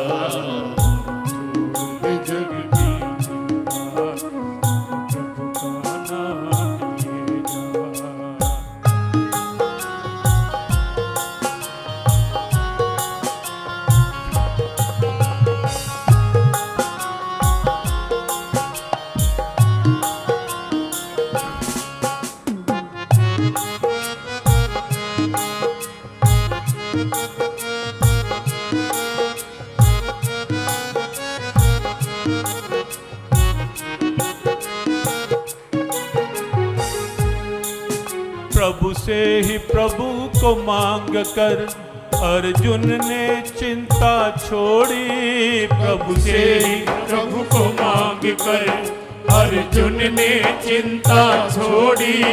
सारथी बनाया उनको सौंपी प्रभु हाथ में डोरी। सारथी बनाया उनको सौंपी प्रभु हाथ में डोरी। सारथी बनाया उनको सौंपी प्रभु हाथ में डोरी। सारथी बनाया उनको सौंपी प्रभु हाथ में डोरी। चिंता तज हरि भज तू भी। चिंता तज हरि भज तू भी। चिंता तज हरि भज तू भी। उसकी ही मौज में जिए जा। वो अपना काम करेंगे तू अपना काम किएगा। वो अपना हम करेंगे तू अपना काम किएगा। मन छोड़ दे जग की चिंता बस प्रभु का नाम लिए जा। मन छोड़ दे जग की चिंता बस प्रभु का नाम लिए जा। मीरा का प्रेम निराला हंस कर पिया का प्याला। मीरा का प्रेम निराला हंस कर पिया जहर का प्याला। करने विष को भी अमृत आ गए गिरधर गोपाला। करने विष को भी अमृत आ गए गिरधर गोपाला। चिंता विष छोड़ दे पगले। चिंता विष छोड़ दे पगले। चिंता विष छोड़ दे पगले। चिंता विष छोड़ दे पगले। अमृत चिंतन का पिए जा। वो अपना काम करेंगे तू अपना काम किएगा। मन छोड़ दे जग की चिंता बस प्रभु का नाम लिए जा। मन छोड़ दे जग की चिंता बस प्रभु का नाम लिए जा। क्या मिलना और क्या होना, क्या पाना और क्या खोना। क्या मिलना और क्या होना, क्या पाना और क्या खोना। क्या मिलना और क्या होना, क्या पाना और क्या खोना। क्या मिलना और क्या होना, क्या पाना और क्या खोना। सब हाथ में प्रभु के ही है, किस बात का फिर है रोना। सब हाथ में प्रभु के ही है, किस बात का है फिर रोना। सब भार उतार तो किंकर, सब भारी उतार तो किंकर। सब भारी उतार तो किंकर, सब भारी उतार तो किंकर। उसका उसको ही दीजा, वो अपना काम करेंगे, वो अपना काम किएगा।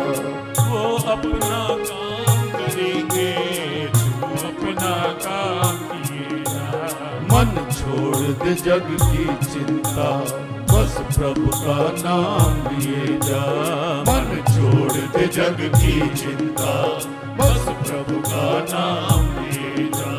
मन छोड़ दे जग की चिंता, बस प्रभु का नाम लिए जा। मन छोड़ दे जग की चिंता, बस प्रभु का नाम लिए जा।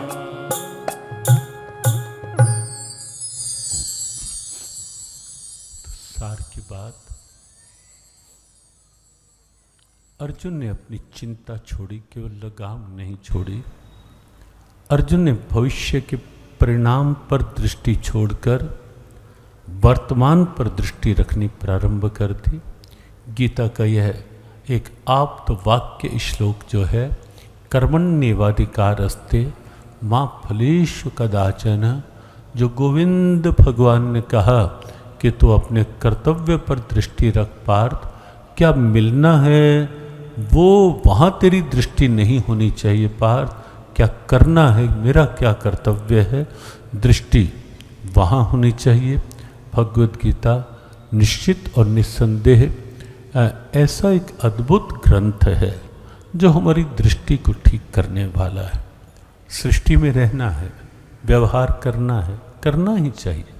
कहीं एक भी शब्द गीता जी में नहीं है जहाँ ये कहा गया हो कि तो अपना कर्तव्य कर्म छोड़ दे। बार बार प्रभु ने कहा है नियतम कुरु कर्म त्वम, अपने कर्तव्य कर्म को, अपने नियत कर्म को अच्छे से कर पार। कर्मण्येव अधिकारस्ते, तेरी दृष्टि तेरे कर्म पर हो, कर्म ही तेरा अधिकार है, कर्तव्य ही तेरा पुरस्कार है, तो अपनी दृष्टि वहीं रख पार। और ऐसे अनेकों बार कर्म ज्यायो ही कर्मणः, कर्म त्याग से कर्म करना श्रेष्ठ है पार्थ, इसलिए कर्म तो करना ही है। जो जो जिस जिसका निर्धारित कर्म है स्वे स्वे कर्मण्य विरता संसिद्धि में लभ। बहुत से श्लोक हैं गीता जी में कि कर्तव्य अपना अपना कैसे अच्छे ढंग से करना है। लेकिन भगवत गीता कर्म करते हुए मेरा कर्म मेरा भार न बने, मेरा कर्म मेरा श्रृंगार बने, मेरा कर्म मेरी समस्या न बने, कर्म समाधान बन सकता है। मेरा कर्म मेरे बंधन का हेतु न बने, मेरा कर्म मेरे मोक्ष मार्ग का आधार बने। और मोक्ष भी गीता का केवल मरने के बाद का उद्धार धर्म नहीं है। गीता का मोक्ष जीवन काल का मोक्ष, जीवन मुक्ति का आनंद। और वो मोक्ष है अशुभ से मोक्ष, वो मोक्ष है व्यर्थ की चिंताओं से मोक्ष, वो मोक्ष है स्वार्थ पूर्ण स्थितियों से मोक्ष, वो मोक्ष है अंदर के इस ईर्ष्या द्वेष के कचरे से मोक्ष। मोक्ष गीता का वो मोक्ष है। और जब उस प्रकार की स्थिति होगी तो आपको लगेगा कि कर्म मेरा बंधन नहीं, कर्म जीवन काल में ही मेरे आनंद का और एक जीवन मुक्ति रूपी नग्न धर्म का मोक्ष का माध्यम बन जाएगा मेरा कर्म, यदि गीता के अनुसार कर्म करेंगे तो। जियो गीता का एक प्रयास चल रहा है। वर्ष 2024 पूर्ण होने को है। कल और परसों के 2 दिन हैं वर्ष 2024 के। यद्यपि बहुत स्पष्ट सी बात, हम कभी भी 1 जनवरी को अपने मुख से नया वर्ष नहीं, आदत ही नहीं है। हमारा नया वर्ष तो नव संवत है। नया वर्ष नव संवत जो अपनी भारतीय परंपराओं का, हाँ कैलेंडर वर्ष कह लो या विश्व भर में एक प्रचलित परंपरा की स्थिति कह लो, वो 1 जनवरी को विश्व भर में माना जाता है कैलेंडर वर्ष के रूप में। तो इसीलिए प्रचार माध्यमों में भी हमने यही लिखा कि वर्ष 2024 की विदाई और वर्ष 2025 का अभिनंदन हम किस रूप में करें। विदाई क्या हो, केवल समय तो देखो जो निकल गया वो विदा हो ही गया, वो हमने क्या विदा करना है। कल का दिन निकल गया, वो विदा हो ही गया हमारे से, वो हमें नहीं करना।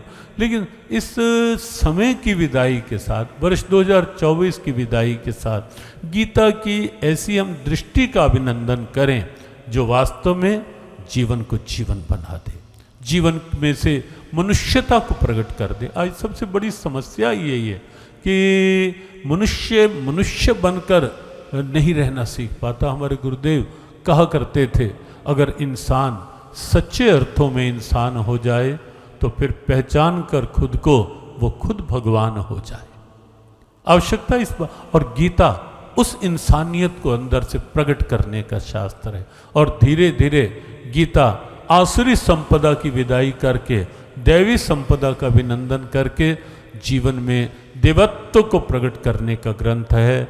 और यहीं तक का नहीं, जीवन के अंदर के ब्रह्मत्व को प्रकट करके और फिर कण कण में समः सर्वेषु भूतेषु मद्भक्तिम लभते पराम, कण कण में उसका ब्रह्म का अनुभव करवा के वसुधैव कुटुंबकम की दिव्यता तक ले जाने का ग्रंथ है। ये पावन आकार में बहुत लघु कुल 700 श्लोकों का ये प्यारा सा शास्त्र श्रीमद् भगवत गीता।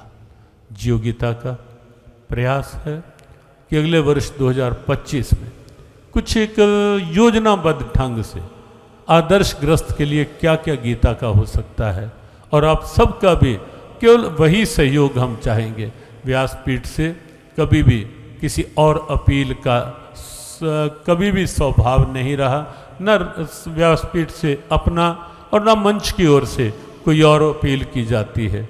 न एक ही अपील की जाती है कि कैसे हम सहयोगी हो पाएं गीता जी को एक व्यावहारिक प्रेरणा के रूप में हर क्षेत्र तक पहुंचाने के लिए। तो इस वर्ष में 2025 में आज कुछ पत्रकारों ने भी पूछा कि जियो गीता के 2025 की क्या योजना है, तो हमने कहा कि 5 बिंदुओं पर काम हो।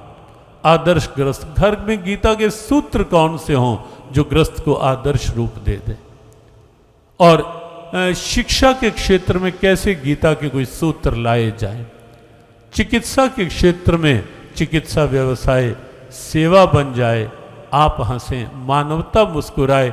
गीता के वो क्या सूत्र हैं जो डॉक्टर्स के लिए और पेशेंट्स के लिए, उसकी एक बड़ी योजनाबद्ध ढंग से हर डॉक्टर तक वो सूत्र पहुंच पाएं।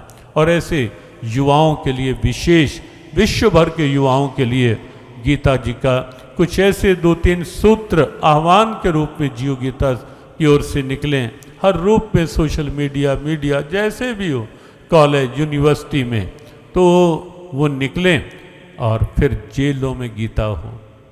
अभी 1 मिनट एक साथ गीता पाठ हरियाणा में था ही, हमारे retired IAS MP Mishra ji के पास यूपी के संयोजक का दायित्व है जियो गीता का, तो वहाँ भी बहुत सी जेलों में, यूपी में भी इस बार गीता पाठ हुए। तो हमारा प्रयास है कि अगले वर्ष हर जेल तक गीता, उनको विशेष आवश्यकता है ब्रेल लिपि में गीता करवा करके हर नेत्रहीन विद्यालयों में, और जहाँ जहाँ जिन जिन नेत्रहीन विद्यालयों में गीता पाठ हुआ उनका विश्वास आप वहाँ जाकर पूछ सकते। तो ऐसा कुछ प्रयास, उसमें हम सब जुड़ें, सब मिलें, ऐसा सबका सद्भाव बने, ऐसा सब प्रयास करें। तो आज अभी इतना ही, 2 दिन और हैं कोई सूत्रात्मक प्रेरणाओं के लिए। हमें लगता है कि हमने अनिल विज जी का आपको बताया था कि स्वयं बहुत अच्छे गीता के अध्येता रहे हैं, और गीता के उस कर्म योग को लेकर ही उन्होंने राजनीतिक क्षेत्र में भी प्रवेश किया, और राजनीति में कुछ कर्मठता के, ईमानदारी के अच्छे उदाहरण भी उनके जीवन में सामने दिखे। वो गीता जी का ही प्रभाव है वस्तुतः। तो कुछ शब्द शुभकामनाओं के जियो गीता के लिए और आप सब के लिए कुछ शब्द अनिल विज जी डाइस पे माइक दे दें, और फिर हम मिलकर आरती की ओर भाव से बढ़ेंगे। सुरेश जी परिचय अगर आप बाद में करवा देना, हमें लगता है कि, और आप इसी अनुशासन में केवल 5-7 मिनट और बैठे रहेंगे और मिलकर हम इसके बाद आरती की ओर बढ़ेंगे। परम श्रद्धेय ज्ञानानंद जी महाराज,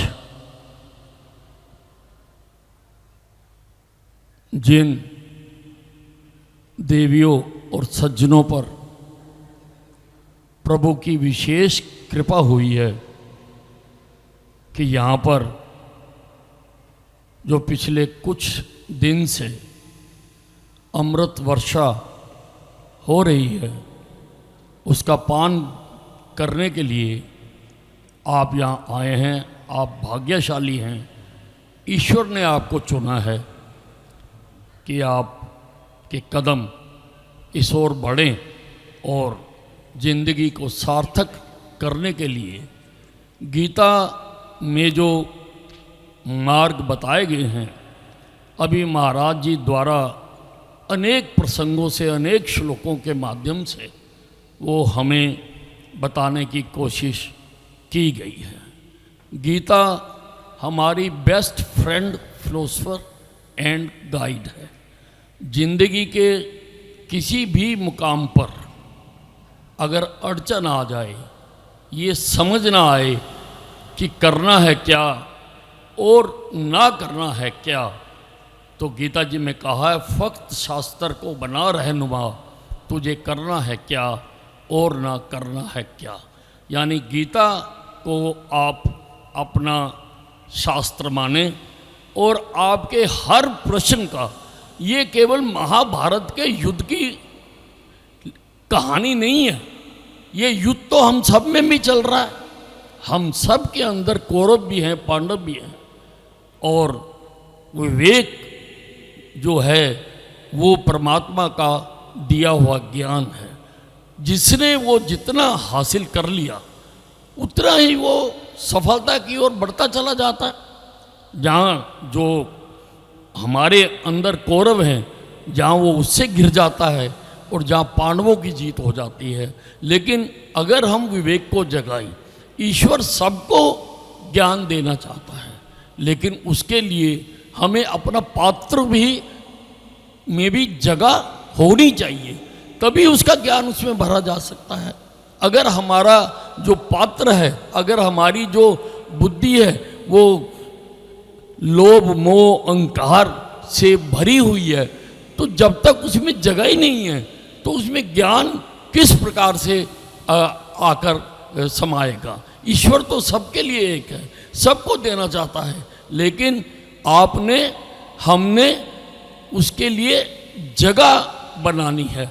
अपने मन के अंदर हमने जगह बनानी है। जो बुरे विचार हैं उनको निकालकर अच्छे विचारों को आने दें, उसके लिए हमें इसके अंदर जगह बनानी होती है। और अक्सर मैं देखता हूँ कि लोग चाहते तो हैं, लेकिन उनको समझ नहीं आता कि क्या किया जाए। धर्म क्या है? धर्म 3 शब्दों से बना है। धा से धारण करना, रा से रास्ता, मां से मोक्ष दिला दे, यानी ऐसा रास्ता जो मोक्ष दिला दे वही धर्म है। और इसमें रा आता है, इसलिए रा का महत्व भी आता है।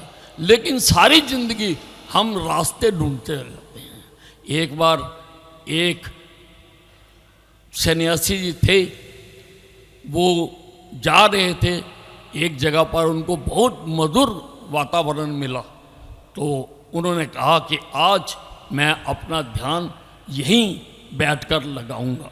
लेकिन पास ही एक धोबी कपड़े धो रहा था, तो जैसे ही वो कपड़े धोता था तो उनका ध्यान भटक जाता था। वो उसको मना करते थे कि थोड़ी देर तू मुझे यहाँ पर ध्यान लगा लेने दे, लेकिन धोबी ने अपना काम करना था। करते करते उन दोनों की लड़ाई हो गई, गुत्थम गुत्था हो गए। धोबी ने उन साधु महाराज को नीचे गिरा दिया। साधु महाराज ने कहा मैं तो इतना बड़ा भगत हूँ। उन्होंने आवाज़ दी, हे कृष्ण मेरी रक्षा कर, कोई नहीं आया। फिर उन्होंने कहा हे हनुमान मेरी रक्षा कर, कोई नहीं आया। फिर उसने कहा हे प्रभु राम मेरी रक्षा कर, कोई नहीं आया। फिर उसने कहा जय माता दी मन्नू बचा ले, कोई नहीं आया। तो उसको बड़ा गुस्सा आया। उसने कहा मैंने सारी जिंदगी लगा दी इनकी पाठ पूजा करने की, लेकिन आज मुझे जरूरत पड़ी, कोई नहीं आया। उसने कमंडल सब फेंक दिया, कहता सब बेकार है। उसी वक्त कृष्ण प्रकट हो गए। अरे भगत, मैं जब तूने पहली आवाज़ मारी मैं तो तभी आ गया, लेकिन उतनी देर में तूने हनुमान को बुला लिया। मैंने चलो मैंने तो और कई काम करने हैं, तेरा काम हनुमान कर देगा। फिर हनुमान जी प्रकट हो गए। उन्होंने कहा भगत मैं आ गया था, लेकिन तूने राम जी को बुला लिया, तो मुझे कहीं जाना था राम जी के काम से, मैं वहाँ चला गया। कहने का अभिप्राय ये है कि भक्ति अनन्या होनी चाहिए। जब तक अनन्या भक्त नहीं बनेंगे, जब तक हम ये नहीं मानेंगे कि हाँ ये कृष्ण ही मुझे रास्ता दिखा सकता है, ये गीता ही मुझे रास्ता दिखा सकती है।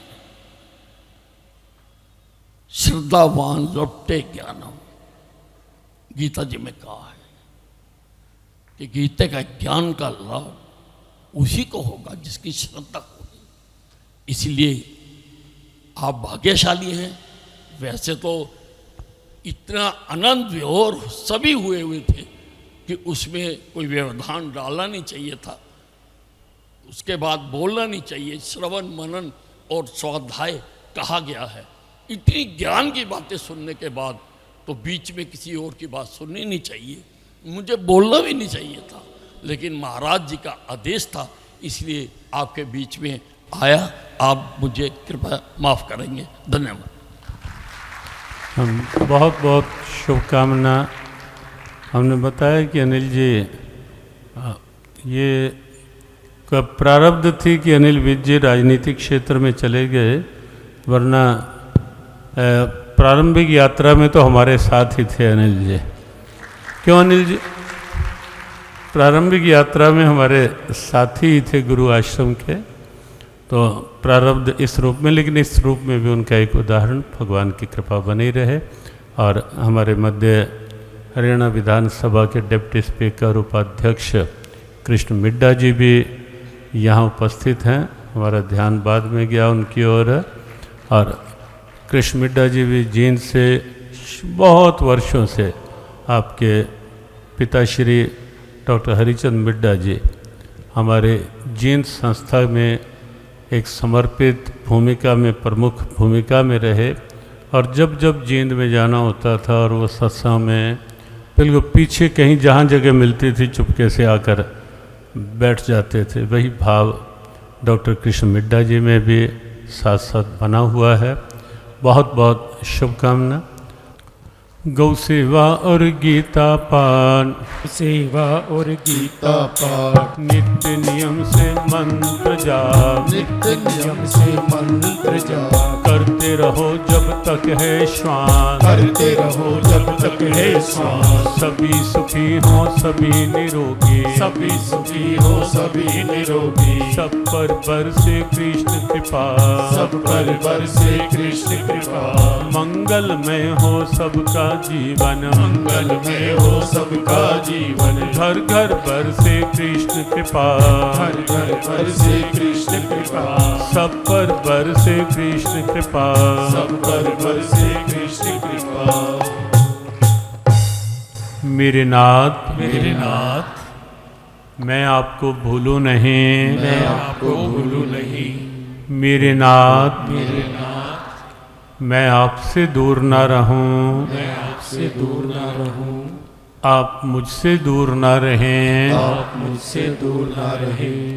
मेरे नाथ मेरे नाथ, आप अपनी कृपा आप अपनी कृपा सदा सब पर बनाए रखें। सदा सब पर बनाए रखें। जय श्री कृष्ण, जय श्री कृष्ण, जय श्री राधे, जय श्री राधे, जय भगवत गीते, जय भगवत गीते, जय गौ माता, जय गौ माता, जय गुरुदेव। जय गुरुदेव। भगवान की मंगल में कृपा सब प्रकार से आप सब पर बनी रहे।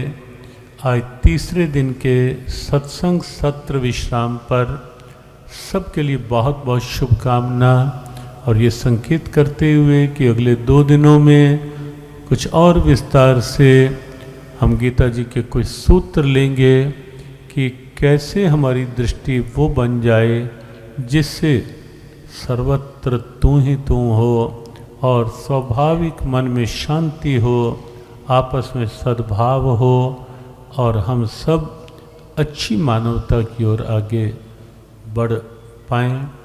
और ये संकेत भी कि 31 तारीख को परसों रात्रि में भी यहाँ हम सब, वैसे हमने बताया कि वर्ष का प्रारंभ तो हम नव संवत के दिन, लेकिन इधर उधर न भटकें लोग कहीं और कल्चर में। उस दृष्टि से हम वर्ष 2025 में प्रवेश भी सत्संग के साथ और एक आनंदमय भावमय वातावरण में यहाँ इसी स्थान से वर्ष 2025 में प्रवेश करेंगे। अब इतना ही मिलकर भावपूर्ण आरती का सौभाग्य लाभ हम अपने अपने स्थान से लेते हैं। मंच की ओर से जैसा संकेत होगा।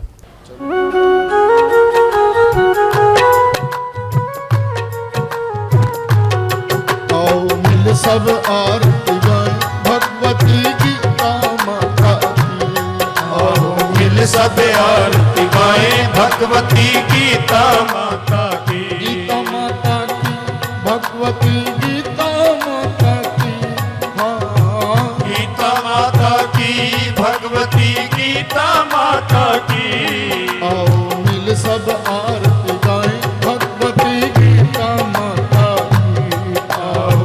मिल सब आरती गाए भगवती गीता माता की। कर्म भक्ति और ज्ञान की धारा, कर्म भक्ति और ज्ञान की धारा, धोवे मन का कलमस सारा, धोवे मन का कलमस सारा। त्रिवेणी संगम ये प्यारा, त्रिवेणी संगम ये प्यारा। आओ करे स्नान पाए कृपा सुखदाता की। आओ मिल सब आरती गाए भगवती गीता माता की। आओ मिल सब आरती गाए भगवती गीता माता की। जीवन का उत्थान है गीता, जीवन का उत्थान है गीता। भारत की पहचान है गीता, भारत की पहचान है गीता। मानवता की मुस्कान है गीता, मानवता की मुस्कान है गीता। राग द्वेष भाव भय नाशक दुख शोक तरह की। आओ मिल सब आरती गाए भगवती गीता माता की। आओ मिल सब आरती गाए भगवती गीता माता की। समता त्याग सिखावन हारी, समता त्याग सिखावन हारी। योगेश्वर की वाणी न्यारी, योगेश्वर की वाणी न्यारी। वात्सल्यमय गीता प्यारी, वात्सल्यमय गीता प्यारी। प्रेम करुणा मुदिता अद्भुत आनंद प्रदाता की। आओ मिल सब आरती गाए भगवती गीता माता की। आओ मिल सब आरती गाए भगवती गीता माता की। करुणा महिमा करुणा कर दो, करुणा महिमा करुणा कर दो। श्री कृष्ण कृपा का ऐसा वर दो, कृष्ण कृपा का ऐसा वर दो। रोम रोम में भाव ये भर दो, रोम रोम में भाव ये भर दो। सुख दुख मान अपमान सभी है लीला विधाता की। आओ मिल सब आरती गाए भगवती गीता माता की। आओ मिल सब आरती गाए भगवती गीता माता की। श्री कृष्ण कृपा जीवन मेरा, श्री कृष्ण कृपा मम प्राण। श्री कृष्ण कृपा करो सब विधि हो कल्याण। श्री कृष्ण कृपा विश्वास मम, श्री कृष्ण कृपा ही प्यास।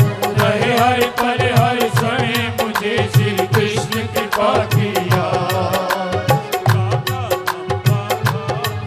श्री कृष्ण करो कल्याण, युगल छवि वंदन करो।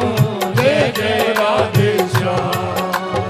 भला बुरा जो कुछ भी हो आपका हूँ सरकार। नाथ पकड़ लो हाथ मेरा, डूब न जाऊं मझधार। बार बार वंदन करो अब चरणन में ना। बहुत जन्म के बिछड़े अब नहीं छूटे साथ। तीन बंधु है तीना नाथ, जीवन की डोरी तेरे हाथ। तेरे चरणों